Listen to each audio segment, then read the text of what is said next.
Okay, so I just been doing a little house cleaning over there. I have a 283 and a pile of heads, and a 350 and some more heads and parts, and some bell housings and some flywheels and some stuff. What I want to do is clean this little table off right here, because I think I want to take parts off of this motor. I want to put them over here.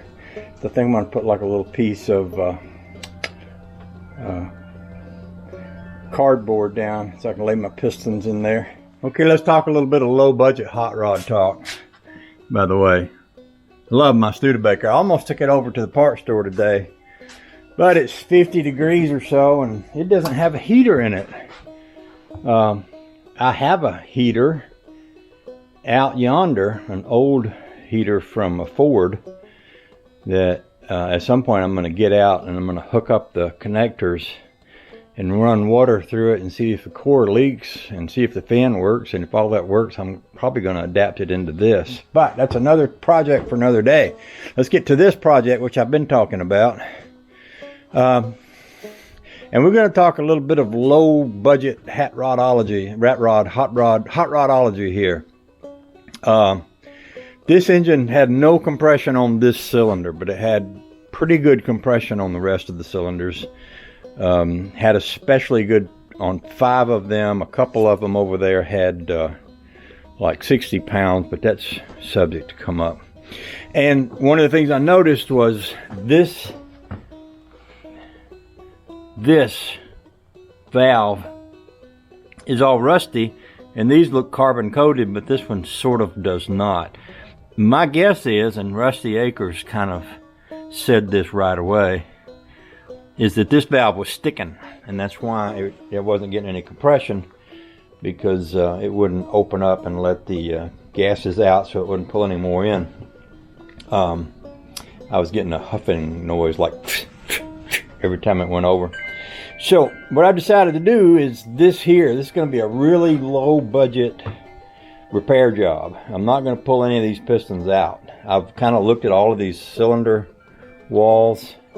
Not unhappy with what I'm seeing. I have ordered a really cheap cam with a little lobe to it, and timing gear, and set of lifters, and gasket set, and I'm going to I've got like 6 sets or 3 sets of power pack heads, which is what this is, and rather than unstick that valve and use the time that I would normally do that, I'm just going to go over here and grab me another power pack head, look at it, see if it looks pretty good, and if it does, just flop it on there with a new head gasket and spin it over again and check my compression again.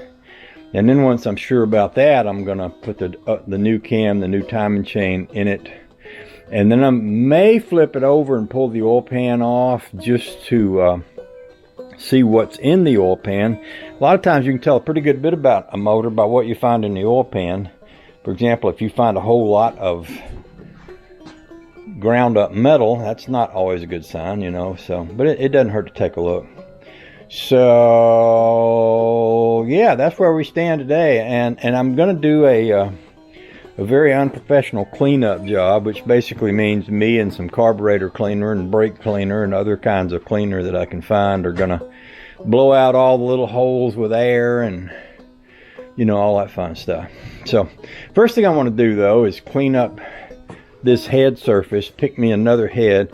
I paid more money for a good head gasket than I did for almost 3 times what I paid for just regular gaskets, you know, cheap gaskets for the rest of the motor. But I want to get a good connection here. So I'm going to clean all this up and